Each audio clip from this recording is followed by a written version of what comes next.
in 2004, Disney made a decision to pull all their animation efforts back to California, and unfortunately, the Florida studio was closed at that time. The feature that we were working on that I mentioned earlier, My Peoples, was stopped, and they pulled everything back. I chose, being from Florida and having family in the area, not to move out to California. So at that point, I kind of switched careers, so to speak, and went into a different entertainment field of video games. And I was hired at Electronic Arts in Orlando as a character modeler. I chose to switch from animation into modeling because as we were working at Disney and also in school, I took computer courses. So I was a little bit of both. I considered myself a traditional artist, but I also did a lot of digital art. So it was a natural transition for me, just switching from doing hand-drawn every day back into a computer. And I really liked modeling and sculpting, especially in the computer. So I was hired as a character animator. I worked on the majority of football titles at Electronic Arts, and I would do things such as these mascot characters for the sports teams.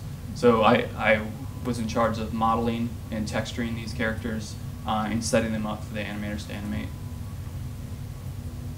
I'd also work on some of the player heads. The goal was to make the most realistic sports simulation there is, actually. And so we had a lot of reference from players, and one of my jobs was to model these character heads and try and make them as realistic as we can.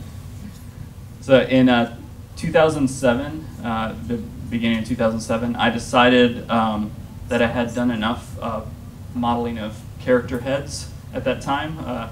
I've never been a huge sports fan, so I was looking for a studio that could offer a lot more variety, and there was a local independent developer in Orlando by the name of InSpace, who was developing games for all different platforms, and the Nintendo Wii had just come out in early 2007. It was a new exciting platform, and I really liked the concept of the gameplay mechanics that it offered. So I chose to go to InSpace, and I was hired as a kind of a generalist. Mostly I did environment art.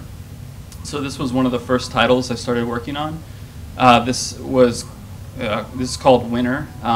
It actually has never been released yet because we haven't been able to find a publisher that's willing to take the risk of having a mature rated game on the Wii platform.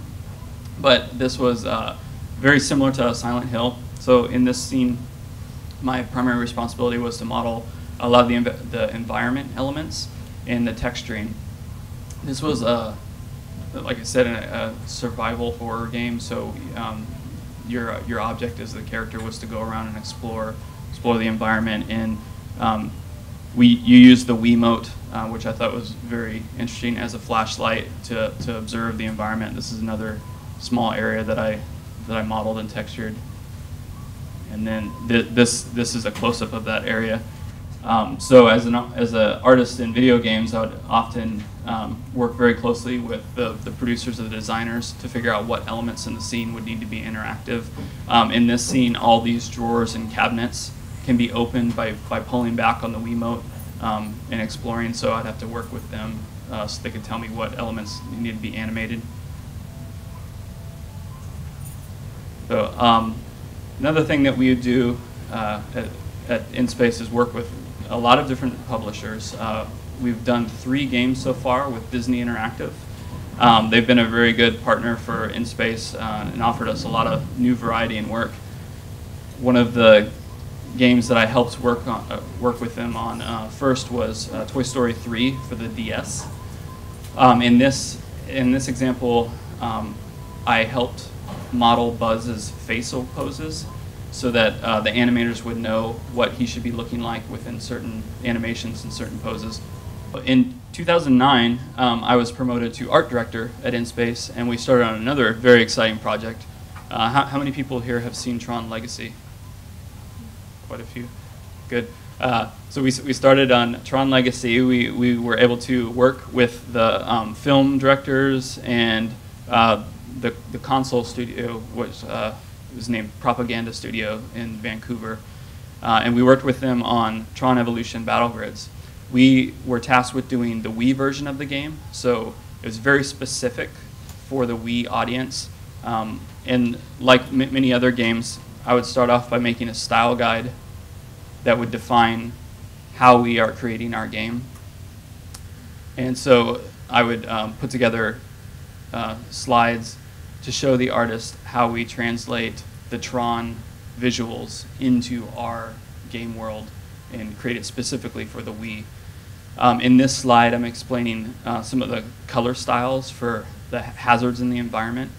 One of the main rules that we had to follow for the game was we could not have the color red, because it was a artistic decision that the director chose for the film. It made it very challenging because a lot of the color spectrum comes from the color red.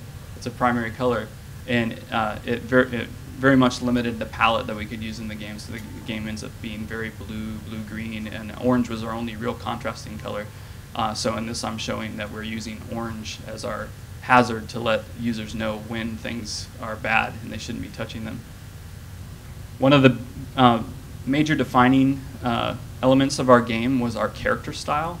Because we were developing this game for a Wii audience, we wanted we didn't want a realistic character. We wanted to stylize it so that younger audiences, teen audiences would find it fun to play, and it wouldn't be as dark as the film. The film does have a darker sense to it. So very early in production, these are drawings that I did to kind of find the balance between the comic book styling and more of a Disney style character. So this is an example of our male and female before they went through a little bit of change. And the goal was to match the glossy visual style that the film had, but translate that into a cartoon world. So this slide, I've merged the two together, the visual style of the film with our cartoon character design.